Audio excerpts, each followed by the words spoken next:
നമസ്കാരം, ഹരിതഗ്രാമത്തിന്റെ പുതിയൊരു അധ്യായത്തിലേക്ക് സ്വാഗതം.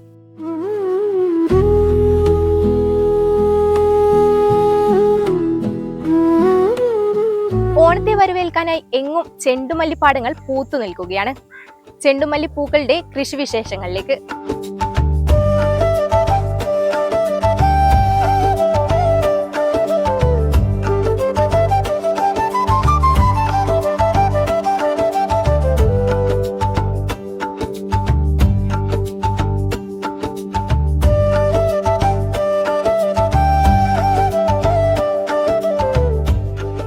നമ്മളിപ്പോൾ ഉള്ളത് മാങ്ങാട്ടിടം കുറുമ്പുക്കൽ ജയപ്രകാശ് ഏട്ടന്റെ കൃഷിയിടത്തിലാണ്.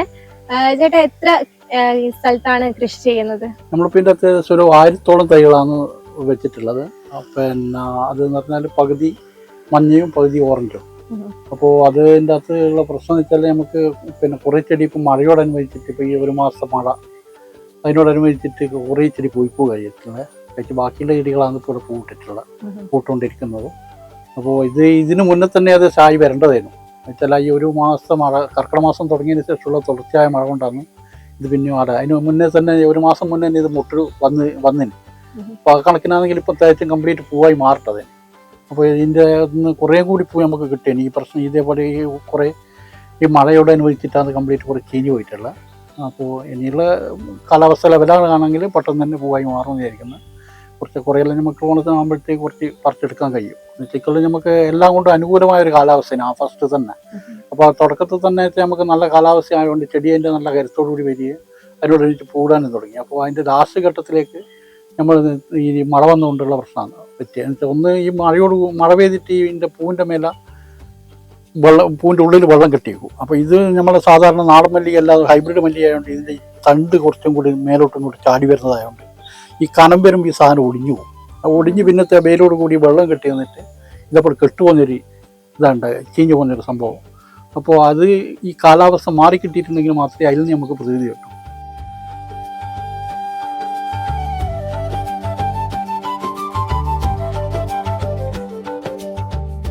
അവസാന ഘട്ടത്തിൽ നമുക്ക് പ്രതിസന്ധി വന്നത് ഇപ്പോൾ എല്ലാം കൊണ്ടുവച്ചാൽ സർക്കാരിൻ്റെ ഷോപ്പിൻ്റെ വിതരണവും എല്ലാം അതിൻ്റെ അനുസരിച്ചുള്ള സമയത്ത് തന്നെ എല്ലാ പരിപാടികളും നമുക്ക് നീക്കിയെടുക്കാൻ കഴിഞ്ഞു. അപ്പോൾ ഈ കാലാവസ്ഥ അവസാന നിമിഷത്തിലാണ് ഇടങ്ങാറാക്കിയത്. അപ്പോൾ അതുകൊണ്ടുള്ളൊരു പ്രതിസന്ധിയുള്ളൂ.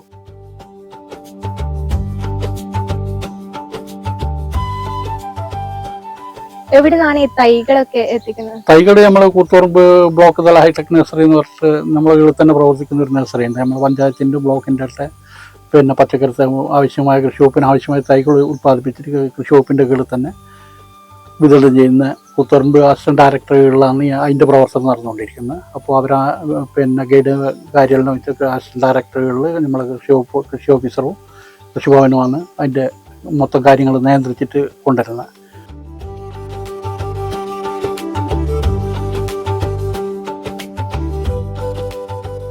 സംസ്ഥാന ഹോർട്ടിക്കൾച്ചർ മിഷൻ്റെ ലൂസ് ഫ്ലവർ എന്നൊരു പദ്ധതിയുണ്ട്. നമ്മൾ ഹോർട്ടിക്കൾച്ചർ മിഷൻ എന്ന് പറയുമ്പോൾ നമ്മൾ പഴവർഗ്ഗങ്ങളും പൂക്കളും ഒക്കെ പ്രൊമോട്ട് ചെയ്യാൻ വേണ്ടി ധാരാളം പദ്ധതികൾ നടപ്പിലാക്കുന്നുണ്ട്.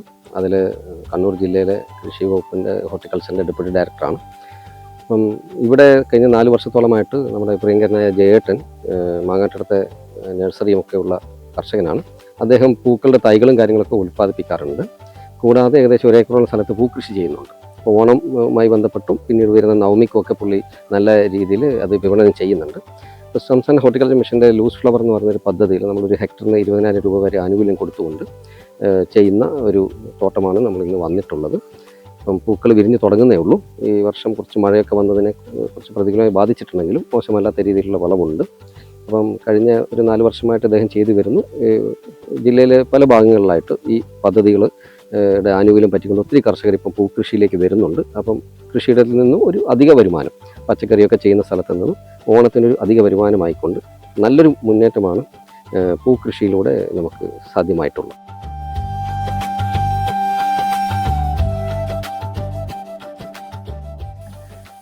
ഇപ്പം കുറെ പൂക്കൾ ഇനി വിരിയാനുണ്ട്. അപ്പോ ഈ ഓണത്തിന് ശേഷം അതെങ്ങനെയാണ്? ഓണത്തിന് ശേഷം എന്ന് പറഞ്ഞാൽ പിന്നെ നമുക്ക് പ്രതീക്ഷിക്കുന്നത് വെച്ചാൽ നമ്മളെ നവമി ഉണ്ടല്ലോ, നവമിൻ്റെ 3 ദിവസം വിദ്യാരംഭത്തോടെ ഇതായിട്ട് പിന്നെ പൊതുവെ അമ്പലങ്ങളിലും ഡെക്കറേഷൻ ചെയ്യാനായിട്ട് കുറേ പൂ നമുക്ക് അങ്ങനെ പോകും. അതിൻ്റെ കാര്യമായിട്ട് പിന്നെ ഒന്ന് നമ്മൾ ഇതിനോട് തൊട്ടിട്ടുള്ള മടപ്പുരയുണ്ട്. അവിടെ 3 ദിവസം ഗംഭീരം പരിപാടി നടക്കുന്ന ഒരു അമ്പലമാണ്. അപ്പോൾ അവിടെ തന്നെ അവർക്ക് കുറേ പൂ ആവശ്യമുണ്ട്. അപ്പോൾ ആ രീതിയിലും പിന്നെ ആടെയും കുറച്ച് പൂ നമ്മൾ എല്ലാവരും കൂടി ആയിട്ട് അവിടെ കുറേ വെച്ച് പിടിപ്പിച്ചിട്ടുണ്ട്. അപ്പോൾ അതിൻ്റെ അങ്ങനെയുള്ള നവമിയാണ് ഇനി അടുത്ത മാർക്കറ്റായിട്ട് നമ്മൾ കാണുന്നത്. വിപണനം എങ്ങനെയായിരിക്കും? വിപണനം നമ്മൾ വെച്ചാൽ ഓണത്തിന്റെ ആ സീസണിലുള്ള കംപ്ലീറ്റ് വെച്ചാൽ നമ്മൾ നാട്ടിലെ കൃഷിഭവൻ തന്നെയാണ് സംഭരിച്ചിട്ട് പിന്നെ ഓണച്ചന്ത വഴി വിൽപ്പന നടത്തുന്നത്. പിന്നെ ബാക്കി വരുന്ന പിന്നത്തെ നവമീൻ്റെ എല്ലാം നമ്മൾ വ്യക്തിപരമായിട്ട് ഒരു പൂക്കച്ചവടക്കാരോ അല്ല അങ്ങനെ എല്ലാം കണ്ടുപിടിച്ചിട്ട് അങ്ങനെ വിറ്റ് തീർക്കുന്ന ഒരിടപാടാണ്. ഇനിയിപ്പം ഇതിന്റെ പരിപാലനത്തിലേക്ക് വരികയാണെങ്കിൽ എങ്ങനെയൊക്കെയാണ് ഒരു ആദ്യം കൃഷിയിലേക്ക് വരുന്ന ഒരാൾക്ക് എന്തൊക്കെയാണ് നോക്കേണ്ടത്? ഇതിന്റെ പരിപാലനം എന്ന് പറഞ്ഞാൽ നമ്മൾ ഫസ്റ്റ് തന്നെ വെച്ചാൽ പിന്നെ മണ്ണ് ആദ്യം തന്നെ കുമ്മായിലോട്ട് എല്ലാം ലെവലാക്കി അതിപ്പോൾ ഏകദേശം നമ്മൾ ജൂൺ ഫസ്റ്റ് തന്നെ ഇതിന്റെ പരിപാടി ആരംഭിക്കണം. അപ്പോൾ ജൂൺ ഫസ്റ്റ് വെച്ചാൽ പിന്നെ നമ്മൾ സാധാരണ വെച്ചാൽ ജൂൺ ഫസ്റ്റ് തൈയിട്ട് ഒരു 20 ദിവസം 25 ദിവസം നമ്മൾ നഴ്സറിയിൽ ഇതിന് പരിപാടി. അത് കഴിഞ്ഞിട്ടാണ് നമ്മളിത് സർക്കാരിൻ്റെ വിവിധ കൃഷിഭവനുകളിലേക്ക് സപ്ലൈ ചെയ്യുന്നത്. അത് കഴിഞ്ഞ് ആടുന്ന് വെച്ചാൽ ഇത് കൊണ്ടുവന്ന് കഴിഞ്ഞിട്ടാകും പിന്നെ നമുക്കൊരു 60 ദിവസം കൊണ്ട് പൂ ഏകദേശം കുഴിച്ചിട്ടൊരു 40-45 ദിവസം കൊണ്ട് പൂ വിടാൻ തുടങ്ങും. അപ്പോൾ വിരുന്ന് പിന്നെ ഒരു 60-65 ദിവസം കൊണ്ട് വെച്ചാൽ നമുക്ക് പറിക്കാം. അപ്പം നമ്മൾ സാധാരണ കൃഷി വകുപ്പ് കൊടുക്കുന്ന ഗൈഡ് ലൈൻസ് എന്ന് പറഞ്ഞാൽ ഓണത്തിന് ഒരു 60 ദിവസം മുന്നേ ഇതിൻ്റെ പരിപാടികൾ ആരംഭിക്കും. ആ രീതിയിലാണ് കൃഷി വകുപ്പിൻ്റെ അതിൻ്റെ ഗൈഡ് ലൈൻസും കാര്യങ്ങളും തരുന്നത്. അതിനനുസരിച്ച് നമ്മൾ വിത്തുകളും ബാക്കിയുള്ള എല്ലാം സംഭരിച്ച് അതിൻ്റെ രീതിയിൽ ചെയ്യും. ഇതിൻ്റെ അകത്ത് വരുന്ന പ്രശ്നം എന്ന് പറഞ്ഞാൽ ഇത് നമ്മൾ നഴ്സറിൻ്റെ അകത്ത് കൈകാര്യം ചെയ്യുന്ന കൂട്ടത്തിൽ ഏറ്റവും വില പിടിപ്പുള്ള വിത്താണ് മല്ലികേൻ്റെ വിത്ത്. എന്ന് വെച്ചാൽ പിന്നെ നമ്മൾ സർക്കാർ നമുക്ക് ഇതിന് തരുന്നത് വെച്ചാൽ 6 രൂപ 50 പൈസയാണ് ഒരു തൈക്ക് നമുക്ക് തരുന്നത്. അപ്പോൾ 1 ഗ്രാം വിത്തിൻ്റെ വില 2200 രൂപ. പിന്നെ വേറെ ഒന്ന് വെച്ചാൽ ഇത് ഹൈബ്രിഡ് സാധനമാണ് വെച്ചാൽ അതുകൊണ്ട് വെച്ചാൽ ഇതിൻ്റെ അകത്ത് നമുക്ക് പുതിയ വിത്ത് കിട്ടില്ല. ഈ കമ്പനിക്കാരെടുക്കുന്ന തന്നെ നമ്മൾ ഇതേ വിത്ത് തന്നെ ഈ ഹൈബ്രിഡ് കമ്പനി വീണ്ടും വാങ്ങിയിട്ട് തന്നെ ചെയ്യണം. അപ്പോൾ അതാണ് ഇതിൻ്റെ അകത്ത് ഉണ്ടാകുന്ന ഒരു ഇത് വെച്ചാൽ അതുകൊണ്ട് ഏകദേശം 50 ഗ്രാമാണ് ഒരു പൂ അവർ കമ്പനി അവകാശപ്പെടുന്നത് നമ്മളോട് കിട്ടും. ഏകദേശം ഈ പൂവെല്ലാം വെച്ച് ഇത് ഫുള്ള് വിരിഞ്ഞ് തന്നെ ഒരു 3 ആഴ്ചക്ക് മേലെ വേണം ഇത് വിരിഞ്ഞ് വരണ്ടെങ്കിൽ. വിരിഞ്ഞ് വരുമ്പോൾ ആ വണ്ണത്തിൽ ആ തൂക്കം കിട്ടും. അപ്പോൾ അതിൻ്റെ അകത്ത് വെച്ചാൽ ഈ ക്വാളിറ്റീൻ്റെ അകത്ത് നമ്മൾ ഒരിക്കലും ഒരു ഇതാക്കല്ല. എന്ന് വെച്ചാൽ ഇതേ സാധനം 2200 രൂപയ്ക്ക് കിട്ടുന്ന അതേ വിത്തിന് 250 രൂപയ്ക്കും നമുക്ക് കിട്ടും. ആദ്യം ഇല്ലാത്ത പക്ഷെ അത് നമ്മളെ പോലത്തെ കൃഷിക്കാരൻ കൊണ്ടുപോയിട്ട് കുഴിച്ചിട്ട് പൂ പറിക്കാൻ നോക്കുമ്പോഴാണ് അതിൻ്റെ അകത്തും പറ്റിക്കപ്പെട്ടതായിട്ട് വന്നു നിരതില്ല.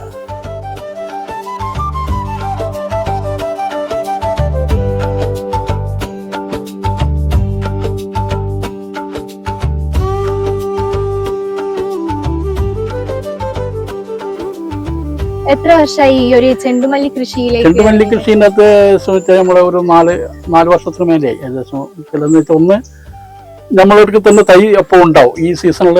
അല്ലാണ്ട് തന്നെ നമ്മൾ വെച്ചാൽ ബാക്കിയുള്ള സീസണിൽ തന്നെ നമ്മൾ കൃഷി വകുപ്പിൻ്റെ ഒരു പിന്നെ ഈ കീടങ്ങളെ ആറ്റാനുള്ള ഒരു പരിപാടിയുണ്ട്.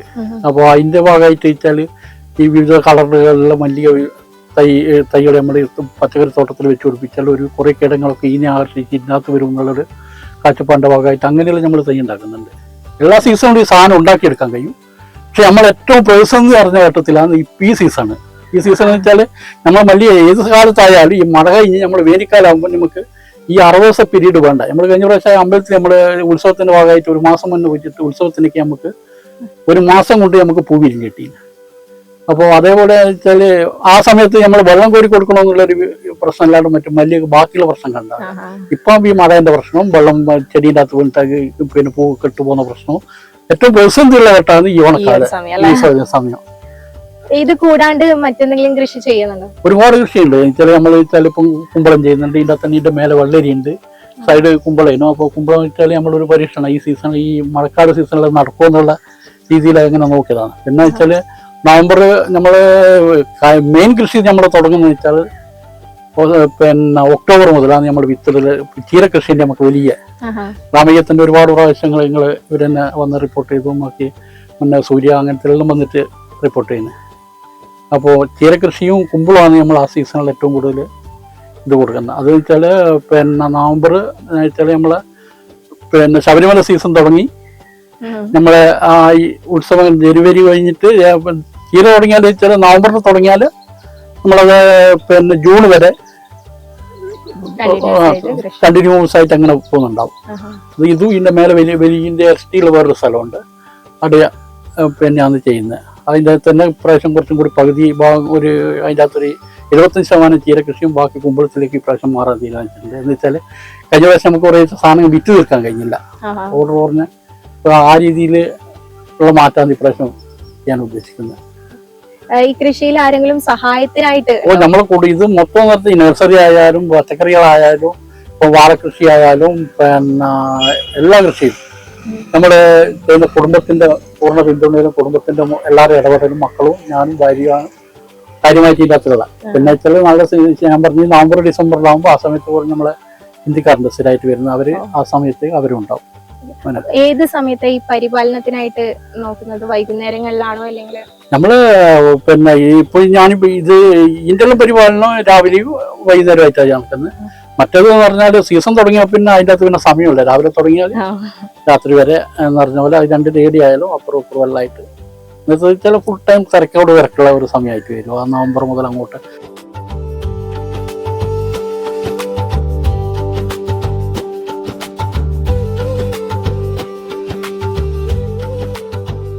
നമ്മളിപ്പോൾ ഉള്ളത് കൂത്തുപറമ്പ് പുറക്കളത്താണ്. ഒരു കൂട്ടായ്മയിൽ മനോഹരമായ ചെണ്ടുമല്ലിപ്പാടം തന്നെ പൂത്തു നിൽക്കുകയാണ്. ആദ്യം നമുക്ക് ഇവരെ ഒന്ന് പരിചയപ്പെടാം. ചേട്ടാ, നിങ്ങൾ എത്ര പേരാണുള്ളത്? 7 പേരാണുള്ളത്.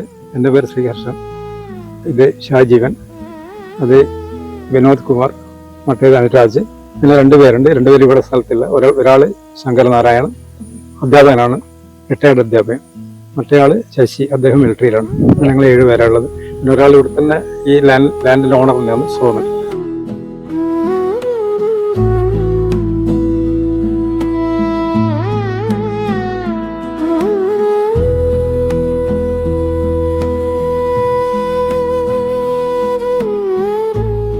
നിങ്ങളുടെ കൂട്ടായ്മയുടെ പേരെന്താണ്? കൂട്ടായ്മ സപ്ത ഗ്രീൻ ഹാച്ചേഴ്സ് എന്നാണ്. എങ്ങനെയാണ് ഈ ഒരു ചെണ്ടുമല്ലി കൃഷിയിലേക്ക് എത്തുന്നത്? ഞങ്ങൾ ഈ കൃഷിയിലേക്ക് വന്നപ്പോൾ കൃഷി ഓഫീസർ പറഞ്ഞു ഇങ്ങനെ ചെയ്യാമെങ്കിൽ കുറച്ചും കൂടി ഒരു വെറൈറ്റി അല്ലേ നോക്കുമെന്ന് പറഞ്ഞു. അതെ, നമ്മളേതായാലും കൂടി തീരുമാനിച്ചു. ഏതായാലും ഒരു ട്രയൽ നോക്കി.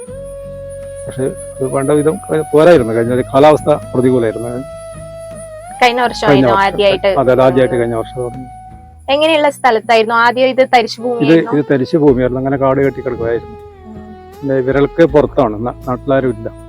അങ്ങനെ ഇവര് ഇതിന്റെ ഭൂവുടമകള് നമ്മള് കുടുംബപരമായിട്ട് വളരെ നമ്മളും ജനിക്കുന്നതിന് മുമ്പ് തന്നെ ബന്ധമുള്ളതാണ്. ഒരു വീടാണ്. അങ്ങനെ പലരും വന്ന് ചോദിച്ചു. അക്കൂട്ടത്തിൽ ഞാൻ ചോദിച്ചപ്പോൾ നമ്മളോട് സംഭവിച്ചു. എങ്ങനെയാണ്, രാവിലെ ആണോ അല്ലെങ്കിൽ വൈകുന്നേരമാണോ പരിപാലനത്തിനായിട്ട്? നമ്മൾ ആദ്യം ഫുൾ ടൈം ചെയ്യാറുണ്ടായിരുന്നു. പിന്നെ ഇവിടുത്തെ ഭയങ്കര വെയിലാണ്. അപ്പോൾ നമ്മൾ എന്ത് ചെയ്തു എന്ന് പറഞ്ഞാൽ ഡിവൈഡ് ചെയ്തു. രാവിലെയും വൈകുന്നേരവും ഇങ്ങനെ ക്ലബ് ചെയ്ത് ചെയ്യും. പിന്നെ എല്ലാവരും ജോലിയുള്ളവരാണ്. ഞാനേ ഇല്ലാതിരുള്ളൂ, റിട്ടയർഡ് ആയിട്ടുള്ളൂ. അതുകൊണ്ട് അവരുടെ സൗകര്യത്തിനനുസരിച്ച് നമ്മൾ ഈ പരിപാടി. എവിടുന്നാണ് ഇതിന്റെ തൈകൾ കൊണ്ടുവരുന്നത്? തൈകളെല്ലാം കൃഷിഭവൻ മുഖാന്തരമാണ്, കൂത്തുപറമ്പ് കൃഷിഭവൻ. എങ്ങനെയാണ് ഇതിന്റെ പരിപാലനം? എങ്ങനെയൊക്കെയാണ് പരിപാലനം? ആദ്യം ഒരു മാസം നമ്മളിൽ പിന്നാലെ നടക്കണം. ഒരു കുറച്ച് വണ്ണം വെച്ച് വരുന്നവരെ. പിന്നെ കീടനാശിനി, വല്ലാതെ കീടങ്ങളെ ഉപദ്രവമുണ്ട്. പിന്നെ ചില രോഗങ്ങൾ വരും തനിയെ. ഇതങ്ങനെ ചീഞ്ഞു പോവുക, ഇല്ലാതെ. അങ്ങനെ പരിപാലനത്തിനോട് അതിന്റെ പിന്നാലെ വേണം. ഈ സ്റ്റേജ് ആയി കഴിഞ്ഞാൽ പിന്നെ അങ്ങനെ കീടബാധയൊന്നും ഉണ്ടാകാറില്ല. ഇപ്പൊ വിരിഞ്ഞു വരാത്ത കുറെ പൂക്കളുണ്ടല്ലോ, അപ്പൊ അത് ഓണത്തിന് ശേഷം എന്തെങ്കിലും ശേഷം മിക്കവാറും ഗണപതി പൂജയെല്ലാം ഉണ്ട്. അന്നേരം കുറച്ച് ഓർഡർ കിട്ടിയെങ്കിൽ ആയിരുന്നു പ്രതീക്ഷിക്കും. അതുവരെ ഉണ്ടെങ്കിൽ. ഇപ്പം ഓണത്തിന്റെ വിപണി എങ്ങനെയായിരിക്കും? നമ്മള് ഡയറക്റ്റ് ഓരോ ക്യാൻവാസ് ചെയ്തിട്ട് കൊടുക്കുന്നു. അല്ലാതെ നമ്മുടെ സ്കൂളിലേക്ക് പിന്നെ അങ്ങനെ ഇതെല്ലാം ഉണ്ടാവുമല്ലോ, ചതയം, അങ്ങനത്തെ ഓരോ. അല്ലാണ്ട് നമുക്ക് അങ്ങനെ ഒരു സ്റ്റോളൊന്നും വെച്ചിരിക്കേണ്ട ഒരു സംവിധാനമില്ല. സൗകര്യം ഇല്ലാത്തത് കൊണ്ടും നമ്മളതിനെ മാത്രം എല്ലാവരും ഒരു ജോലിയുണ്ട് വരാം. അതുകൊണ്ട് അങ്ങനെ നമുക്കതിൽ കോൺസെൻട്രേറ്റ് ചെയ്യാൻ പറ്റില്ല. എങ്ങനെയാണ് ഈ ഒരു 7 പേര് കൂടിയിട്ട് ഇങ്ങനെ ഒരു കൃഷിയിലേക്ക് വരാന്നുള്ളത്? അതായത് നമ്മള് എന്നിങ്ങനെ സമ്മേളിക്കുന്നവരാ. എന്തെങ്കിലും തുടങ്ങാന്ന് പറഞ്ഞു. പക്ഷെ എന്തെങ്കിലും ഒരു ബിസിനസ് അങ്ങനെ ബിസിനസ് ചെയ്ത് സക്സസ് ആക്കാന്ന് പറഞ്ഞ കുറച്ച് പ്രയാസമാണ്. അപ്പൊ കൃഷിയാകുമ്പോൾ നമ്മൾ നേരിട്ട് കാണുമല്ലോ. അപ്പൊ എല്ലാവരും കൃഷി താല്പര്യമുള്ള ആളുകളാണ്, വീട്ടിലെല്ലാം ചെയ്യുന്നവരാണ് എല്ലാവരും. അപ്പൊ പിന്നെ ഇതിന്റെ ഓണർ ആണെങ്കിൽ പണ്ടേ കൃഷി തന്നെയാണ്. അവർക്ക് ഇതിനോട് അത്ര അറ്റാച്ച്മെന്റ്, അവരത് പൈസക്ക് വേണ്ടിയിട്ടോ ഒന്നുമല്ല നമുക്ക് തന്നെ. എങ്കിലും ഇതിനോട് കൃഷിയോടുള്ള സ്നേഹം കൊണ്ടാണ് അങ്ങനെ വന്നത്. ഇത് കൂടാതെ വേറെ എന്തെങ്കിലും കൃഷി ചെയ്യുന്നുണ്ടോ? ഉണ്ട്. ഇത് കൂടാതെ നമ്മൾ കഴിഞ്ഞ വർഷം ഇഞ്ചി, പിന്നെ മഞ്ഞൾ, പിന്നെ പയറ്, വെണ്ട, വഴുതന, മുളക്, വാഴ, നേന്ത്രവാഴ, പിന്നെ ഇത് മറ്റേ പടുവാഴ എല്ലാം ഉണ്ടായിരുന്നു. കൃഷി ചെയ്ത് ശീലമുള്ളവരാണോ അല്ലെങ്കിൽ എല്ലാവരും കൃഷിക്കാർ വന്നുള്ളവരാ എല്ലാവരും. അതെ, ഞങ്ങൾ ഈ കനാല് വന്നപ്പോ കൃഷിയിൽ നിന്ന് ഓട്ടോമാറ്റിക്കായിട്ട് പുറത്തു പോയതാണ്. പിന്നെ നമുക്ക് ഇതിൽ വെള്ളമില്ല. ഇവിടെ കുഴൽക്കിണർ ഉള്ളത് കൊണ്ട് മാത്രമേ ഇവിടെ ചെയ്യാൻ പറ്റും. ഭയങ്കര ചൂടായി ഇവിടെ, കരപ്പറമ്പല്ല. ഇപ്പം ഇത് ഏത് കാലാവസ്ഥയിലാണ് ഏറ്റവും കൂടുതൽ നന്നായിട്ട് വളർന്നു വരുന്നത്? ഏത്? ചെണ്ടുമല്ലി. ഈ മഴയും വെയിലും, അധികം മഴയും പാടില്ല. പക്ഷെ ഇത് ഒരു സ്റ്റേജിൽ പകുതി വളർച്ച കഴിഞ്ഞാൽ നല്ല വെയിലും പാടില്ല. ഈ കൂടുന്ന സമയത്ത് അഥവാ മഴ കൂടുതലാണെങ്കിൽ അലിഞ്ഞു പോകും, ചീഞ്ഞു പോകും. ഇപ്പൊ ഈ ഒരു വർഷം മഴ കുറഞ്ഞത് കൊണ്ട് നല്ല അതെ, മഴ കുറഞ്ഞത് കൊണ്ട് അനുഗ്രഹമായി. നമ്മള് കൂടാണ്ട് നമ്മൾ ഇപ്രാവശ്യം അത്ര കെയർ ചെയ്തു. ഏകദേശം എത്ര മണി മുതലായിരിക്കും ഇതിനും വേണ്ടിയിട്ട് സമയം ചെലവഴിക്കുന്നത്? നമ്മൾ അധികം രാവിലെ വരും, രാവിലെ ആദ്യകാലമല്ല. പിന്നെ വെയിൽ ഉണ്ടാകുമ്പോൾ നമ്മൾ വൈകുന്നേരം അതൊരു 3 മണി മുതൽ ഒരു 6 മണി 7 മണി വരെ നമുക്ക് പണി തീരുന്ന പോലെ നിൽക്കും. എല്ലാവരും ഉണ്ടാവും, മാറിയിട്ട് എല്ലാവരും വരും. ഒരുപാട് സൗകര്യത്തിനനുസരിച്ചിട്ട് ആരൊക്കെ സൗകര്യം അവർ 2 ആൾ വരും അല്ലെങ്കിൽ 3 ആൾ വരും.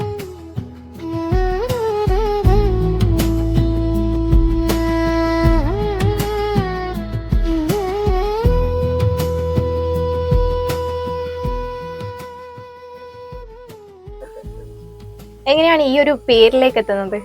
അതായത് ഞങ്ങളിങ്ങനെ പല പേരും ആലോചിച്ചു. അങ്ങനെ നമ്മൾ ഇതിങ്ങനെ ഒരു കരപ്പറമ്പ തരിശാണല്ലോ, ഇവിടെ ഇങ്ങനെ ഈ ഒരു പച്ച വിരിച്ചെടുക്കണം എന്നുള്ളൊരു ഐഡിയ വന്നു. അങ്ങനെ ഞാനും ഷാജിയും കൂടി ഇങ്ങനെ ഒരുപാട് ആലോചിച്ചു. അങ്ങനെ ഷാജി കണ്ടുപിടിച്ച് നമുക്ക് നല്ല സപ്ത ഞാൻ പറഞ്ഞു, പാറ്റേഴ്സ് ഷാജി പറഞ്ഞു. അല്ല, രണ്ടും സപ്തയായിട്ട് ഒരു ഷാജിക്ക് നല്ല ബന്ധമുണ്ട്. അതുകൊണ്ട് ആ പേര് നമ്മൾ എല്ലാവരോടും ചോദിച്ചു, മെമ്പേഴ്സിനോടെല്ലാം. അപ്പം എല്ലാവരും സോമനോടും എല്ലാം ചോദിച്ചു, എല്ലാവർക്കും ഇഷ്ടപ്പെട്ടു. അങ്ങനെ നമ്മൾ എല്ലാവർക്കും ഇഷ്ടപ്പെട്ടുകൊണ്ട് ആ പേരിനെ സെലക്ട് ചെയ്തു. നിങ്ങൾ 7 പേരും പണ്ടേ ഉള്ള സുഹൃത്തുക്കളാണോ?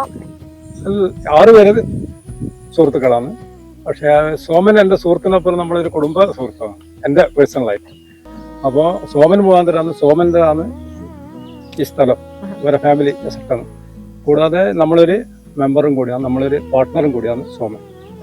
സോമന്റെ ജ്യേഷ്ഠനാണ് നമ്മളോടൊപ്പം ഉള്ള ഗിരീഷ് കുമാർ, അവരുടെ സ്ഥലമാണ് ഇത്. ബാക്കി വിശേഷങ്ങൾ സ്ഥലോടമയായ ഗിരീഷിനോട് ചോദിക്കാം. എങ്ങനെയായിരുന്നു നിങ്ങളുടെ അടുത്തേക്ക് ഈ ഒരു സ്ഥലത്തിന്റെ ഒരു ആവശ്യമായിട്ട് വന്നത്? ഞങ്ങൾ പാരമ്പര്യമായിട്ട് കൃഷിക്കാരാണ്. എത്രയോ വർഷമായിട്ട് നെല്ല്, തെങ്ങ്, കശുമാവ് അങ്ങനെയുള്ള പല കൃഷികൾ നമ്മൾ പണ്ട് മുതലേ ചെയ്യാറുണ്ട്. ഈ ഒരു ആവശ്യമായിട്ട് കഴിഞ്ഞ വർഷം ഈ സപ്ത ഗ്രീൻ ഹാച്ചസ് സമീപിച്ചപ്പോൾ നമുക്ക് ആദ്യം തോന്നിയത് പലതരം സംശയങ്ങളാണ്. കാരണം കൃഷി ചെയ്യാതെ തരിശായിട്ട് കിടക്കുന്ന ഭൂമിയാണ്. പിന്നെ മണ്ണിനെ കുറിച്ച് ഇന്നത്തെ സങ്കല്പങ്ങൾ വളരെ വ്യത്യാസമാണ്. എല്ലാവരും മണ്ണിനെ അതിൻ്റെ റിയൽ എസ്റ്റേറ്റ് വാല്യൂ ആയിട്ട് മാത്രമേ കാണുന്നുള്ളൂ. സോ ഒരുപാട് സംശയങ്ങളുണ്ടായിരുന്നു. പരിചയമില്ലാത്ത ആൾക്കാരാണ്, അവർക്ക് ഇതിനെ കുറിച്ച് ഭൂമിയിൽ കൃഷി ചെയ്യാൻ തന്നെയാണോ വരുന്നത്, അതോ വേറെ എന്തെങ്കിലും ഉദ്ദേശങ്ങളുണ്ട്, അങ്ങനെ ഒരുപാട് സംശയങ്ങളുണ്ടായിരുന്നു. അതേസമയം കൃഷി ചെയ്ത് ഈ പൂവും കായും അതുപോലെ വാഴയും എല്ലാ പച്ചപ്പും എല്ലാ തരത്തിലുള്ള ഹരിതാപയും കണ്ടപ്പോൾ വളരെയധികം സന്തോഷമായി.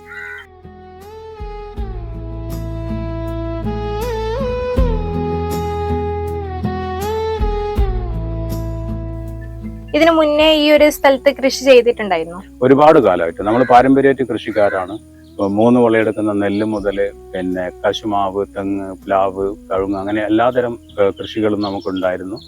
അതേസമയം കഴിഞ്ഞ 30 വർഷമായിട്ട് ഒരു കൃഷിയും ചെയ്യാൻ പറ്റാതെ തരിശായി കിടക്കുകയായിരുന്നു. പല കാരണങ്ങളുണ്ട്. കൃഷിക്ക് പൂർണ്ണമായ പിന്തുണയില്ല ഇന്നത്തെ സമൂഹത്തിൽ. അതുപോലെ കീടങ്ങൾ വളരെയധികം വർദ്ധിച്ചു വരുന്നു. ഒരു കർഷകൻ മാത്രം കൃഷി ചെയ്യുമ്പോൾ മറ്റ് എല്ലാ സ്ഥലത്തുള്ള കീടങ്ങൾ ഇവിടെ വന്ന് ആക്രമിക്കുകയാണ്. അതായത് ഈ സമൂഹത്തിന്റെ പൂർണ്ണമായ പിന്തുണ ഇല്ലാതെ നമുക്ക് കൃഷി ചെയ്യാൻ പറ്റില്ല. പിന്നെ ഉയർന്ന കാർഷിക വേതനം എല്ലാം കൊണ്ടും വളരെ ബുദ്ധിമുട്ടുള്ള അവസ്ഥയാണ്. പിന്നെ നമ്മളൊക്കെ വിദേശത്തും അവിടെ ഇവിടെയൊക്കെയാണ്. അപ്പോൾ എല്ലാ സമയത്തിനും വന്ന് കാര്യങ്ങൾ ചെയ്യാൻ പറ്റാത്ത അവസ്ഥയായിരുന്നു. ഇപ്പോ ഈ ഒരു പാടം ഇങ്ങനെ പൂത്ത് നിൽക്കുന്ന കാണുമ്പോ എന്താണ് തോന്നുന്നത്? വളരെ വളരെയധികം സന്തോഷം തോന്നും. ഞാൻ എൻ്റെ അച്ഛനെയാണ് ഓർമ്മിക്കുന്നത്. അച്ഛൻ എപ്പോഴും 24 മണിക്കൂർ ഓൾമോസ്റ്റ് 20 മണിക്കൂറും പറമ്പിലും വയലിലും പാടത്തുമായിട്ട് കഴിഞ്ഞ ആളാണ്. അദ്ദേഹം ഇന്നില്ല. അതേസമയം നമുക്കും മണ്ണിനോട് വളരെയധികം ഇഷ്ടമാണ്. ഇങ്ങനെ കാണുമ്പം ഈ സപ്താഹ് ഗ്രീൻ ഹാച്ചേഴ്സിനോട് വളരെയധികം കടപ്പാടും നന്ദിയുണ്ട്. അതിന്റെ ഭാഗമായതിൽ വളരെയധികം സന്തോഷമുണ്ട്. ഇപ്പൊ ഇവരോട് എന്താ പറയാനുള്ളത്? ഇവരോട് പറയുന്നത് ഒരു തരത്തിലുള്ള സംശയവും വേണ്ട, നമ്മളെ പിന്തുണ പൂർണ്ണമായിട്ടുണ്ട്. നമ്മളെ മണ്ണ് നിങ്ങൾക്ക് വേണ്ടിയിട്ടാണ്. ഈ അര ഏക്കറയല്ലാതെ മുഴുവൻ 8 ഏക്കറയിലും കൃഷി ചെയ്യൂ, നമ്മൾ കൂടെയുണ്ട്, നമ്മളെല്ലാവിധ പിന്തുണയും കൂടെയുണ്ട് എന്നാണ് നമുക്ക് പറയാനുള്ളത്.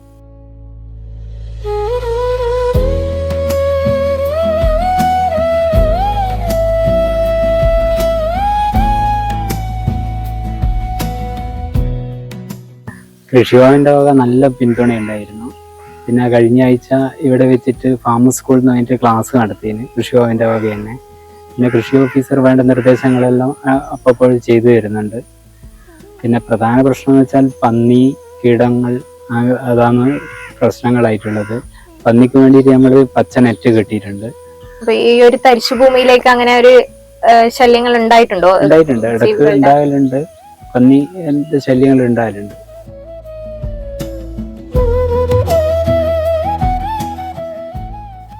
ഇന്ന് നമ്മൾ കണ്ടത് ജയപ്രകാശിന്റെയും സപ്ത ഗ്രീൻ ഹാച്ചസിന്റെയും ചെണ്ടുമല്ലി കൃഷി വിശേഷങ്ങളാണ്. മറ്റൊരു അധ്യായത്തിൽ വീണ്ടും കാണാം. നമസ്കാരം.